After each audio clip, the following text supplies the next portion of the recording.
Last episode we spent some time in Biddinghuizen, but Harderwijk is actually the place I grew up as a teenager, went to high school, formed my first band and fell in love for the first time. During the summertime it's busy as hell here and you wouldn't even recognize it because of all the tourism. But even then it's just a nice town to be. Games are here fortunately, albeit in one place only. The toy store.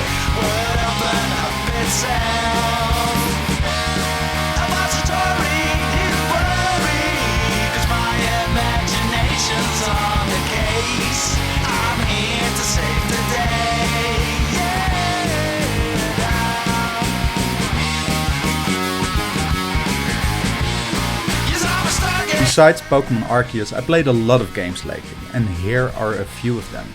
Alone in the Dark for Xbox 360 is a horror survival, and since I'm new to the genre, I was fairly impressed. Besides Golden Axe, I've become addicted to columns again, and I play Streets of Rage every few days. Dexter is the game I chose to get a feel of the PSP. What an amazing setting this game has, and I gotta say, every day I love the PSP a little bit more. It's such a waste of space, the games we play in orbits, and messages we send.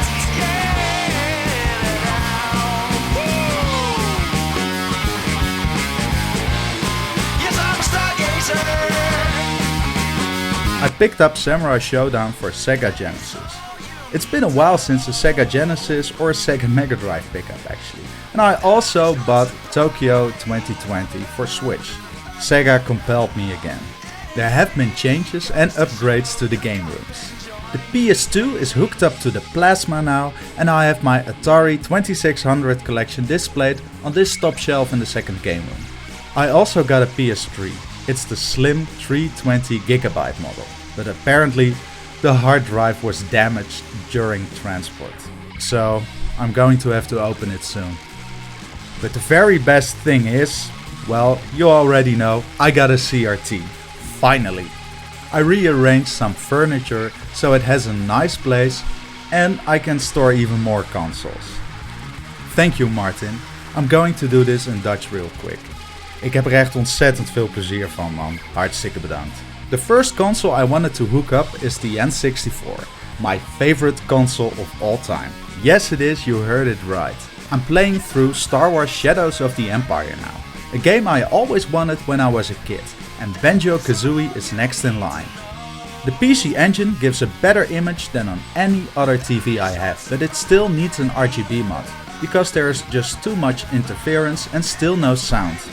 But still, seeing it on the CRT, the way it's supposed to, gave me nostalgia on behalf of the Japanese kid who owned it back in the day.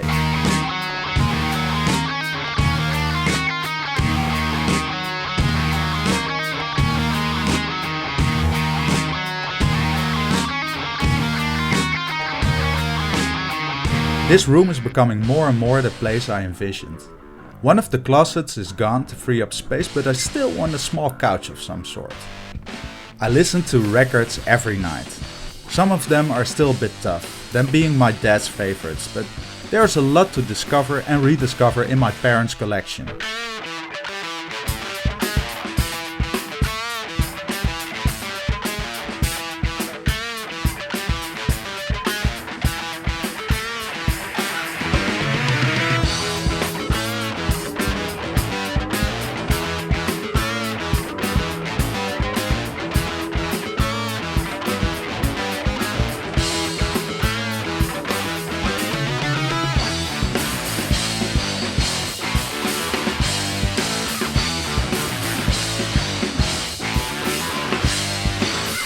I do not remember owning a N64 Rumble Pack back in the day, but I picked one up and tried it with Star Wars Episode 1 Racer.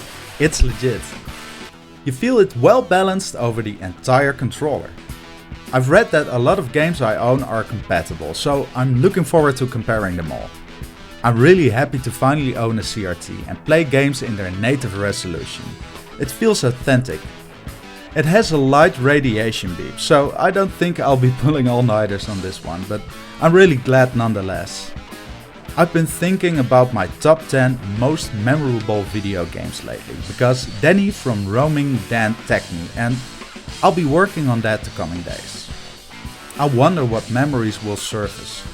Now that I have this CRT, I'm ready to go on that journey. Stay shiny, guys!